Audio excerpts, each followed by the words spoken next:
Info. Sport. Santé. Éducation sur la 107.0 Algouma FM.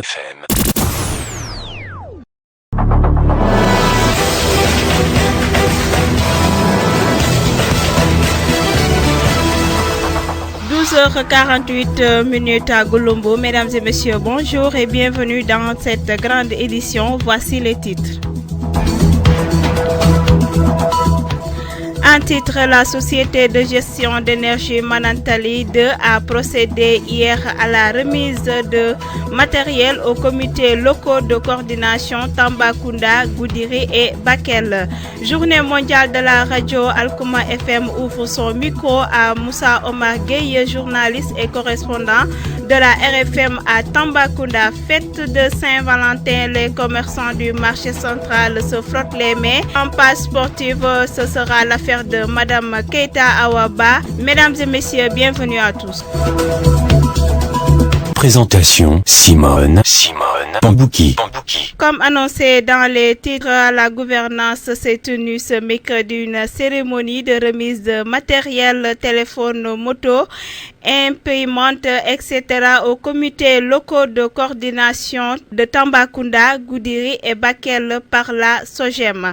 Le gouverneur Oumar Mamadou Baldé s'est félicité de la mise en œuvre de cet important programme de l'OMVS lancé par les chefs d'État. Écoutons Oumar Mamadou Baldé au micro de Sorna Danjo. Oui, merci. Je pense que c'est une étape déterminante que nous venons de franchir en la mise en œuvre de cet important programme énergie de l'OMVS qui a été lancé par nos différents chefs d'État. Je rappelle que nous sommes à une étape donnée, mais il y a eu beaucoup d'autres étapes qui ont précédé. Il y a eu d'abord des travaux qui ont permis de définir le tracé de la ligne. Ensuite, nous avons mis en œuvre toute l'énergie qu'il fallait pour que le recensement des personnes impactées par le projet puisse se faire. Aujourd'hui, nous avons également réussi un très bon plan de sensibilisation et de communication à l'endroit des personnes qui ont été impactées par le projet. La radio 107.0 Algouma FM. Ensuite, un projet qui tient à cœur le chef de l'État du Sénégal, selon Oumar Mamadou Baldé.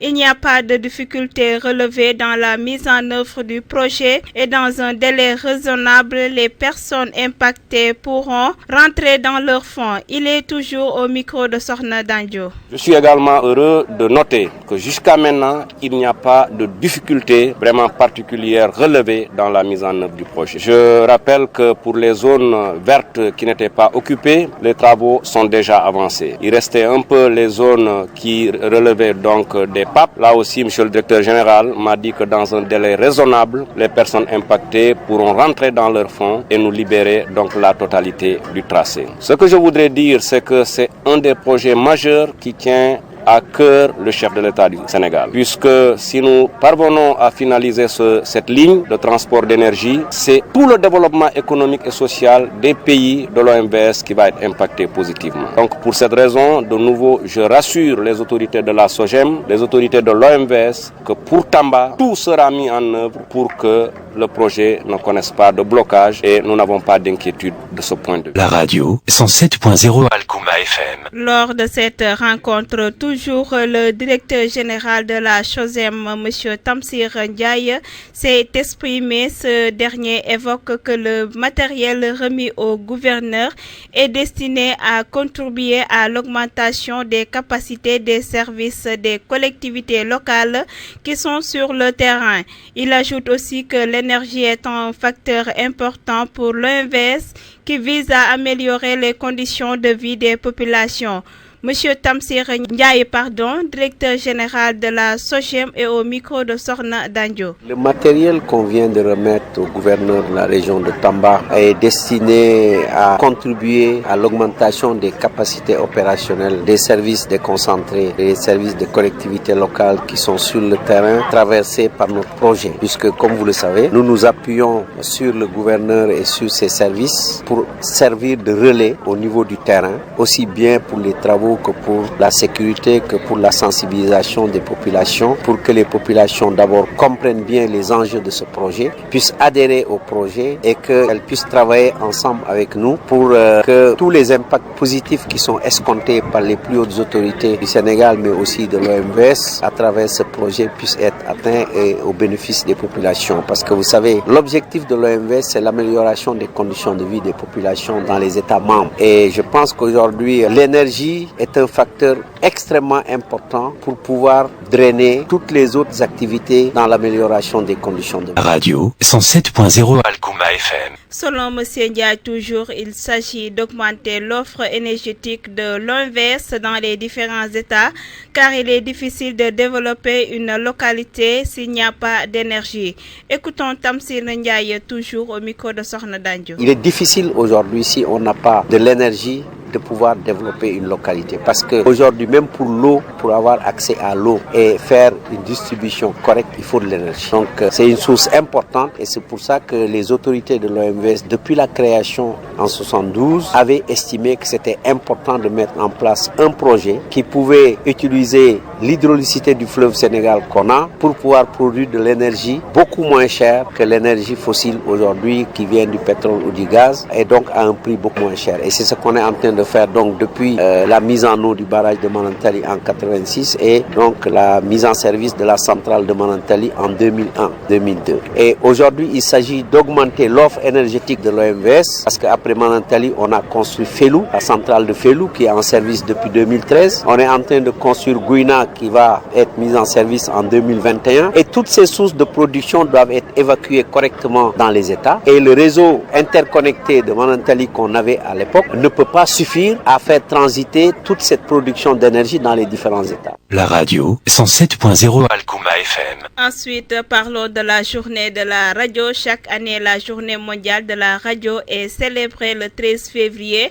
Alcouma FM, la voix du Sénégal oriental, a interrogé le correspondant de la RFM à Tambacounda, par ailleurs nouveau président de la Convention des jeunes reporters au Sénégal oriental, sur l'importance de la radio. Moussa Ouma Gueye est au micro de Faustine Simone Bampouk. Voilà, la journée de la radio est célébrée tous les 13 février. Donc c'est depuis en 2013 avec l'UNESCO que cette journée a été entérinée. Comme tout bon, en tout cas auditeur ou autre, la radio, nous savons tous l'importance de la radio. C'est un médium en tout cas qui permet de communiquer, qui permet de sensibiliser, qui permet également aux populations de se divertir. Beaucoup pensent que la radio se limite à l'information. Non, l'information n'est qu'une partie des programmes de la radio. Donc pour dire aujourd'hui que la radio joue un rôle capital sur l'éducation des populations, joue un rôle capital sur le comportement des populations, mais également doit jouer un rôle capital pour le maintien de la paix dans la société. Et pour cette année également, si l'on se rappelle,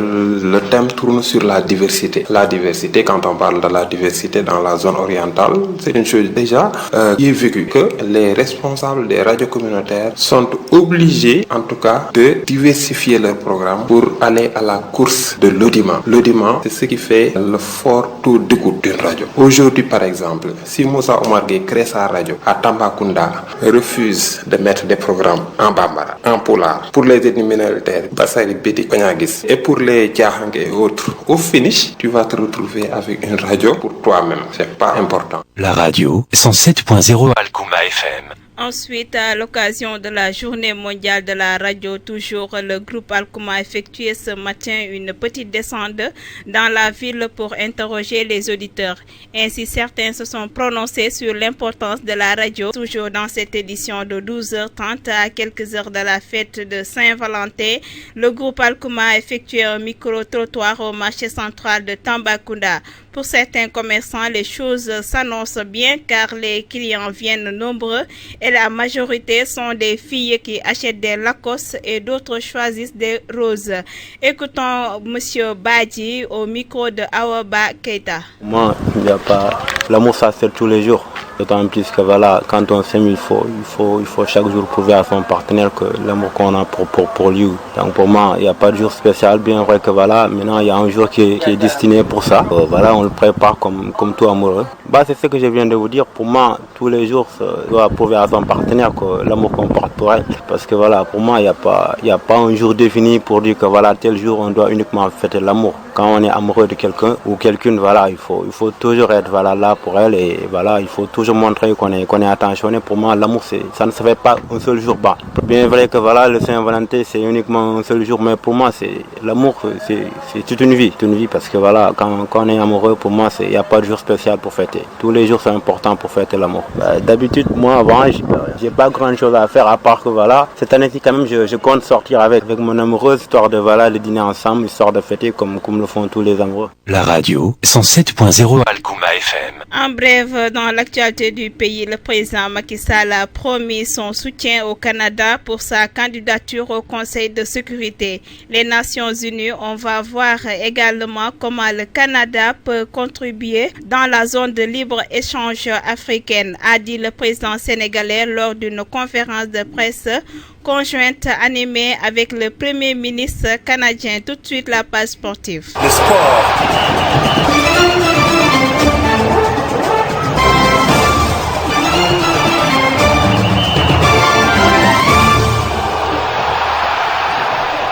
La page sportive, c'est l'affaire de Awa Baketa. Bonjour. Bonjour Simon. La page sportive, de quoi pouvons-nous parler aujourd'hui? Parlons de basket d'abord. La Basketball Africa League, une nouvelle ligue professionnelle composée de 12 équipes de toute l'Afrique, va démarrer ses compétitions à Dakar du 13 au 15 mars, a annoncé mercredi son président Amadou Gallo Fall, rapporte APS.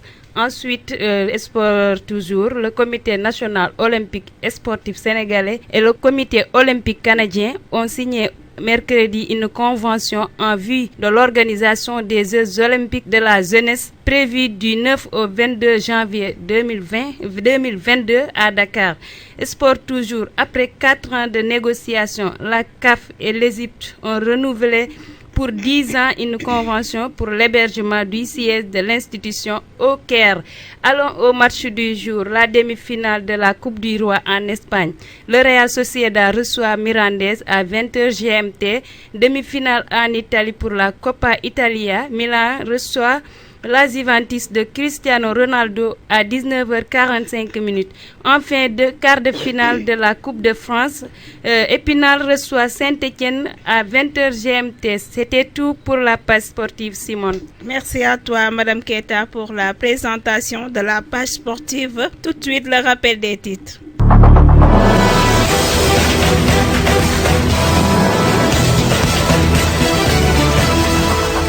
En titre, nous avons parlé de la société de gestion d'énergie Manantali 2 qui a procédé hier à une remise de matériel aux comités locaux de coordination Tambacounda, Goudiri et Bakel. Journée mondiale de la radio Algouma FM ouvre son micro à Moussa Omar Gueye, journaliste et correspondant de la RFM à Tambacounda. Fête de Saint-Valentin, les commerçants du marché central se frottent les mains. La page sportive a bouclé notre édition et apporté la signature de Madame Keita Oba. Merci de nous suivre sur la 107.0. Nous vous donnons rendez-vous à 17h pour un flash info.